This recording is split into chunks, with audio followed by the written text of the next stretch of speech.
Hello everyone, I'm Jide Martins and I'm here to teach you about being dressed for success. Basically, I'm mostly going to be teaching you about perception management. Perception is your ability to be able to send out an intended message or image or idea to the five senses of anyone or anything around you. Perception is what people generally take away. Perception is what people see. Forget what you have underneath. Nobody really cares about what you have underneath. You know how people say you judge a book by its cover? Actually, it's true. So basically, at the end of this class, I hope that I've been able to train you to be able to send out the right perception to people. Basically, as I said, when you meet someone for the first 90 seconds, they take a snapshot of you and you go away. It means basically at that point in time, you really do not have enough time to try and convince or talk yourself or talk someone to like you. So what do you have with you? The way you look, the way you act, and your attitude, and basically the way you make people feel around you. So let's start with the way you look. How do you affect people with the way you look? At first sight, what people see are two things: your body posture generally and your attitude. When we say body posture, most people think from the neck down. Really, what people notice at first take is from the head up. And when people come to you, the first thing they will notice is your smile. Most people think when you meet someone for the first time that you should have a big wild smile. I'm here to tell you that that's wrong. What do? It's something I call a flooded smile. You know how a flood starts from a little stream and becomes a big river or big rushing water? That's exactly what you do when you meet someone that you smile. What am I trying to say? Don't meet anybody or don't start with a big smile.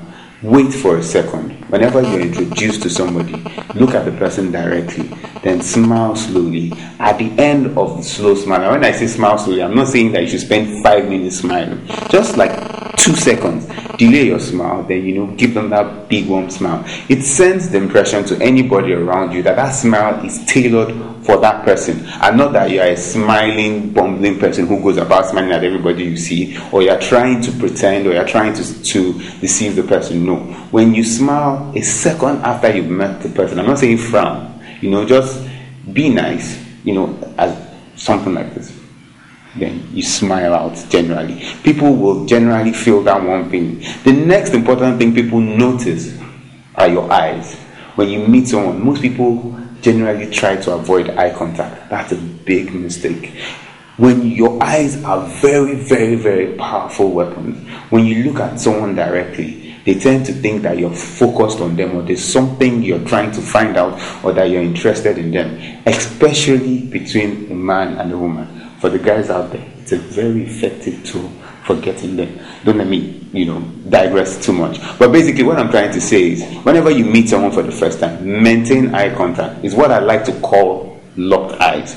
Basically, how does this work? When you're introduced to someone, try to count how many times they blink. You can try it with anyone around you. What the person will see, they won't see you counting how many times they blink. What they'll basically see is that you're looking directly at them. Do not break eye contact until the conversation. If it's a basic hello, my name is, or if it's a basic hi, meet this person. At the point at which you lock eyes with the person, maintain it. Even if the person looks away, let the person notice that every single time they look back, that you're looking directly at their eyes. Note, this style doesn't exactly work very well between men. Meaning, basically, it's good between a man and a woman, but it's not very, very good for men to men. Men are domineering figures. So generally, when you're looking at a man eye to eye, it might send the image that you're being threatening. So what do you do for a man? Break it like every 10 or 5 seconds. You can look at him directly, count to 10, look at something, his shirt, whatever, look back at him, continue your conversation, come back. But when it comes to a woman and a woman, or a man and a woman, as I said, maintain eye contact till the very end. Never break it. Don't change your posture. Second thing we're going to go to is don't touch. Whenever you're talking to someone, whenever you meet someone, try to avoid things like this. It sends an image to someone that there's something wrong. Either you are not comfortable, or there's something about them that's not comfortable. So basically what I'm saying is, do not touch your face for any reason. Look at presidents, look at people like Obama, look at people like George Bush. Whenever they're giving a speech, or whenever they're giving talk to anyone outside, what you will notice is their hands are always on the table. They basically don't move. They keep talking. Their hand might gestate, but you will never notice anybody trying to adjust the collar, wipe sweat from your face, or even basically scratch your nose. Avoid touching your face at any point in time when you're meeting someone. As I said, it sends an image of deceit. Now we move away from the face down to the body. The second thing that talks to anybody around you is your body posture. I want to ask you a question. Would you say I love you like this? Or come in like this? No, basically, what people usually do is that when you want to welcome someone, or when you want to send a message to someone that you are happy with the person, you have an open body language. What's an open body language? Exposing your heart. Think about it. When a mother is carrying her baby, she carries her baby towards the heart.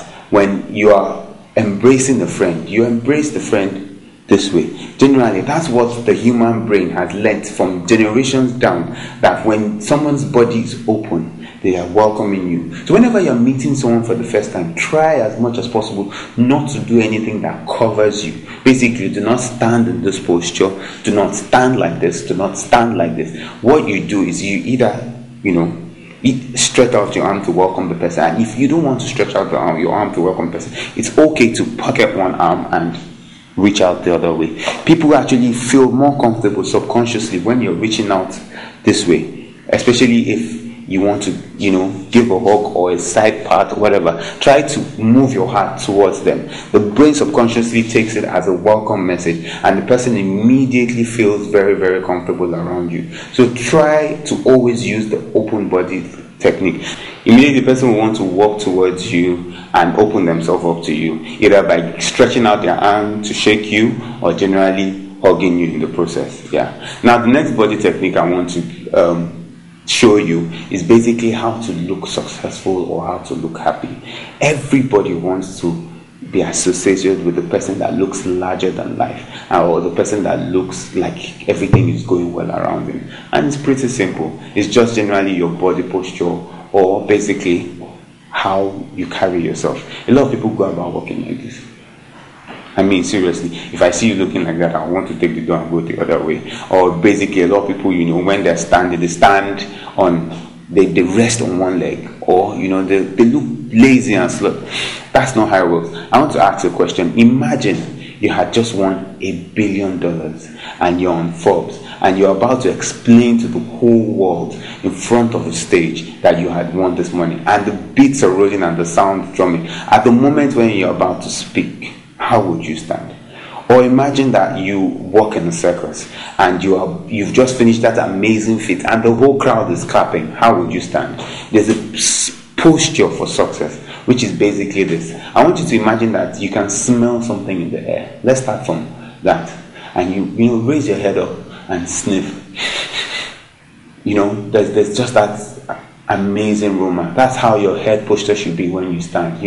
Head up, nose in the air, smell something nice, but yet you're looking down at people. When I say looking down at people, it's not like they're below you, but that's the aura of success that you have. The next thing, chest up.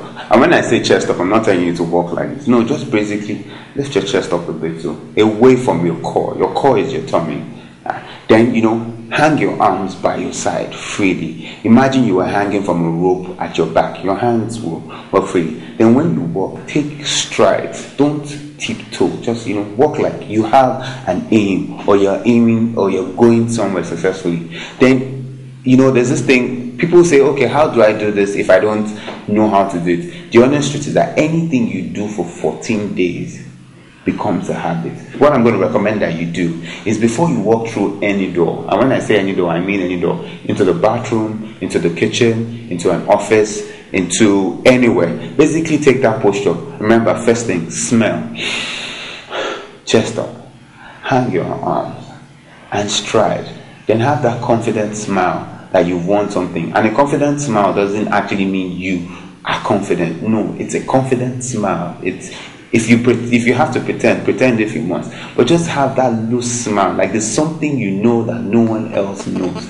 You know how to make that money, and you walk in through the door majestically. Everybody will want to come close to you or find out, why is this person so happy when everything else is going wrong? As I said, every time somebody meets you for the first time, your brain takes a snapshot. That posture is what they are going to take away when they first meet you. So that's the successful work. Look at anybody, look at presidents. As I said, go through records, look at CEOs when you see them. They've been trained through these things. They generally have those things. So let me just do a quick rundown. You meet someone for the first time. The first thing is the flooded smile. The second thing is locked eyes. Once you've done those two, you invite someone. The next thing after that is the open body language. Don't do anything that covers your heart or closes your heart. The next thing is to stand like a successful person. As I said, smell something in the air, chest up, hang your hands loosely, and stride in your steps. At that point in time, you've captured the heart of anyone around you as being successful or as being important. You've met someone and you said hello. The next thing that you have to learn is the right attitude. The attitude you give is like an aura, the thing your body says to anyone. You can either have a useful attitude or a useless attitude. Those are the two things I call them. So what I recommend for you to do is find an attitude that is positive, that is radiating, that is happy. How do you do that? You look for something that makes you happy in your life, and you connect a trigger to it. It's pretty. People think it's complicated, but it's pretty simple. Take a movie that you like to watch, or a book that you like to read, or food you like eating. And anytime you're doing any of these things, make a fist. Do it continuously. As I said, while you're watching Things Fall Apart or Desperate Housewives, I know a lot of women like that. Make a fist. Make a fist. So what you now do is, when you've done it continuously, what will happen is your brain will actually connect your making the fist to that happy memory. As I said, you have to do anything you do for 14 days continuously will become a habit. Your brain will take it as a trigger of that happy moment. So just before you meet someone, make a fist. And that radiant attitude will generally come out. Another technique I like to use is meeting an old friend. Keep an image of an old friend that you like, and act anytime you meet someone new that you are meeting that person again for the first time. It will generally just radiate from you, like you're meeting, as I said, an old friend. So when you come, remember that, I'm meeting an old friend. Even if, as I said, perception is what you send out. It doesn't really have to be how you really feel, but it's what you send out. If you can generate the feeling of meeting an old friend, the person coming towards you will feel that excitement. Keep away all the things, all the useless attitudes, like being angry, being irritated, being upset, or people with black shirts irritate you, or people who don't smell nice irritate you. At this point in time, you need people to like you, or you need to gain something from someone. So throw away all those things that you call a useless attitude. So put a trigger in your head that says anything that brings a useless attitude, at that second, you toss it out. Always remember, am I sending out a useful attitude? Am I sending out a useless attitude? It is completely your responsibility to make people like you. People don't have to like you. Sure, people are trying their best not to like you. The responsibility completely rests on you to send out the image that will make people want to be with you. You don't walk up to someone and say, "What's your name?" People tend to give out information when you're giving them information. So keep that in your mind, tit for tat. You walk up to someone and say, "Hi, I'm Shegun." You don't even have to ask them what their name is. They will immediately respond and say, "Hello, I'm Tola." So basically what I'm saying is, give out as much information as you want people to give you. Let me give you an example. "Hi, I'm Shegun. I'm a lawyer. I work at Otto Anderson." The person will probably respond, "Hi, I'm a duvet. I'm a banker. I work at First Bank." So basically, what I'm trying to say is, when you meet people and you want to gain information from them, you need to give them as much information as you want them to give you. Okay, so you've been introduced. You've gotten the person's name. What's the next thing that you do? You need to do what I call matching the mood. Basically, matching the mood can be categorized into two things, and I will explain that. Two things: mirroring and matching. When I say matching the mood, imagine this. You enter a room and the person is probably worried about anything, maybe their school fees, or how the job is going to go, or how the meeting is going to go, and he's deep in thought. And next thing you come in and you're like, "Hello, how are you?" The person is probably going to stop and be like, okay, this person is crazy. It's a mistake a lot of people make. When you meet someone for the first time, what you're supposed to do is find out what mood the person is in. Take a sample of everything: the person's posture, the person's voice, the person's attitude, the person's general speaking appearance, and you either match it or you mirror it. They're two separate things, but they'll all be under matching the mood. Now, let me first start with matching someone's mood. Basically, as I said, you walk and you meet someone for the first time and you say hi. You carefully listen to see how the person is responding to you. If the person is excited, the person will probably come with a big smile. Hi, how are you? If the person is not so excited, the person will come with, hi, how are you? So I'm not expecting somebody that says, hi, how are you? And you go back, hi, my name is, no. When the person says, hi, how are you? You come back, oh, my name is this thing. How are you today? And find out how the person is feeling, or generally what kind of mood the person is in. You listen to the person's tone of voice, and if possible, come down to that level or go as high as the person.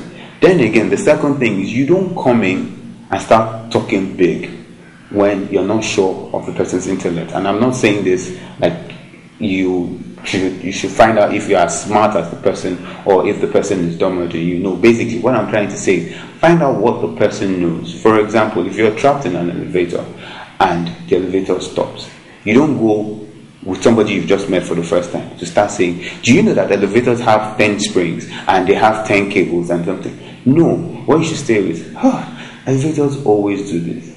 Do you care to know how elevators work? I can assure you that person will give you a response and be like, oh, okay, please tell me. Basically, what I'm trying to say is, do not start with big talk. Do not try to show off, or do not try to let people know how important you are, or how you packed your nice car downstairs, or how, your suit is expensive, or, you meet someone for the first time and you go, hey, do you know I'm the manager of this building? No. What you start, as I said, with small talk, simple things like, hello, how did you meet him? Or what are you doing here? Or nice suit, where did you get it? Things like that will generally make the person warm up to you, and you can, as I said, find out what state of mind the person is in. When you've matched the person's mood, you can either try to slowly bring the person to speed or bring yourself down to where the person is, so that you can have a comfortable, warm discussion on anything that it is that you want to talk about.